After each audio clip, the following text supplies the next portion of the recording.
my 1cm seam allowance, and you can see I've started drawing the lines in. And then what I did, took it over to the sewing machine, and where I'd made my markings, I traced around with the thread. So I used the stitch length on a really wide stitch length, mine's at number 5, and I basically straight stitched all the way around the lines. I didn't back stitch, I just let the thread trail off.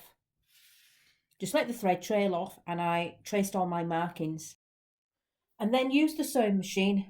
I used mine on the longest stitch length so that I'm able to pull all the stitches out when I finished. I've used dark thread, it's easier for me to be able to see it.